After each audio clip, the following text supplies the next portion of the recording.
Hey everyone, we're back. And this time we're tackling a topic many of you have been asking about. Supporting communication in autistic children, especially when spoken language is tricky. We're doing a deep dive on AAC, augmentative, and alternative communication. And we've got some great stuff from cheapaba.com to unpack. It's amazing how much AAC can empower kids who might not be able to use spoken languages easily. Absolutely. So cheapaba.com really lays out that AAC is not just one thing, right? It's a whole range of tools and strategies. Right, and I think that a lot of people misunderstand that. It's not just one thing like, oh, AAC, you mean those picture cards. It can be so much more. So it can be augmentative or alternative, and I'll admit I get those mixed up sometimes. It's easy to do. Augmentative is like giving spoken language a boost. Think of it like adding subtitles to a movie. Okay, so if someone's talking, maybe using some hand signs at the same time to make it clearer. Exactly. And then alternative is when you're using other ways to communicate altogether, like sign language, picture cards, or even those high-tech speech devices. Gotcha. For those who don't rely on spoken language, makes sense. And one thing cheapaba.com points out is that a lot of AAC involves pairing things like tasks or ideas with visuals or signs. It's like creating a personalized visual dictionary. It's brilliant, really, because you're not just teaching a word, you're teaching a concept. And they give some examples of different approaches. They mentioned keyword sign and PECs. Yeah, keyword sign is interesting because it's unaided, AEC. It's just hand signs, so you don't need any extra materials. So flexible. And then on the flip side, you've got something like PES, the Picture Exchange Communication System, which is more low-tech aided, using actual pictures. Like a kid could hand you a picture of a juice box when they want a drink. Exactly. And you can see how those two examples alone show how different a child's experience can be depending on what works for them. It seems like it's super individualized. It's not like you just pick an AAC method out of a hat and call it a day. And that's where working with professionals like speech-language pathologists is so important. They can really help assess what a child needs. So with all this variety, how do you even start choosing what's right for a particular child? Well, a good starting point is understanding the child's communication goals. What are they trying to communicate? Right, like, I want a cookie is very different from expressing a complex feeling. Exactly. And that's where things get really interesting. Because AAC can be used for so much more than just requesting things. It can be about sharing their thoughts, their feelings, their ideas. It can even be about engaging in social interactions. I never thought about it like that, but it makes so much sense. You're right. It's not just about, I want that. It's about, hey, I have something to say too. Exactly. And that's why it's so important to choose a system that matches the child's communication goals. A system that works for requesting a snack might not cut it for sharing a complex feeling like, I'm feeling left out, or I disagree with that. Right. It's like you wouldn't use a hammer to saw a piece of wood. Exactly.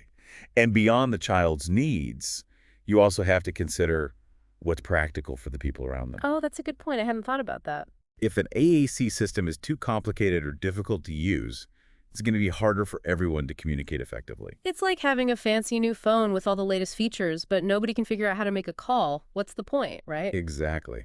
And speaking of the people around them, our source also mentioned the importance of community support. Yeah, they touched on that briefly. What did they mean by that exactly? Well, imagine this. You finally have this incredible tool that allows you to communicate, but the people around you don't understand it. Oh, that would be so frustrating. Like trying to speak a different language that nobody else understands. Exactly. Community support means getting everyone on board, teachers, therapists, family, friends, to create an environment where everyone understands and can use the AAC system. So it's about building a communication ecosystem where everyone's on the same page. Kind of like when you're trying to explain something and someone just gets it. That feeling of being heard and understood is so powerful. Speaking of different approaches, our source mentioned that AAC isn't usually a standalone thing, right? They hinted at other therapies that can work in tandem with it. Right, like visual supports. You've probably seen these visual schedules, social stories, even just using pictures for routines. Oh yeah, those are great. So instead of just saying, time for dinner, you might show a picture of the dinner table being set. Exactly. Visual supports can be incredibly helpful, especially for kids who are visual learners. They provide structure and reduce anxiety. Then there's functional communication training, or FCT, which focuses on teaching alternative ways to communicate needs and desires. Like that example our source gave, where a child learned to use a picture of a toy to ask for it instead of resorting to screaming. Exactly. It's about replacing challenging behaviors with more effective communication strategies. And finally, there's More Than Words, which is a program that empowers parents to become their child's best communication partner. That's so important. It takes a village, as they say. Mm, Having that parental involvement can make a world of difference in a child's communication journey. absolutely. It's about celebrating every attempt at communication, no matter how small, and recognizing that the journey is just as important as the destination. Which brings us to a point that this article really got me thinking about. You see, the article really focused on AAC for autistic children, but it got me wondering, what about autistic adults? Oh, wow. Yeah, I didn't even think about that. Are you saying AAC could be helpful for adults too? Absolutely. I mean, just like kids, autistic adults might face communication challenges, and AAC could be a huge help throughout their lives. It's not just a kid thing. That makes a lot of sense. It's easy to fall into that trap of thinking, oh, communication development, that's just for kids. But really, we keep learning and adapting how we communicate our whole lives, right? Exactly. And this just shows how important it is to think about AAC beyond childhood. We need to make sure autistic people of all ages have what they need to communicate. It's about recognizing that everyone deserves to be heard and understood, no matter their age or ability. Exactly. And making sure we're building inclusive spaces where everyone feels comfortable expressing themselves. I love that. I think that's a perfect place to wrap up. This has been such an eye-opening conversation, and I really hope our listeners feel inspired to learn more about AAC and its power.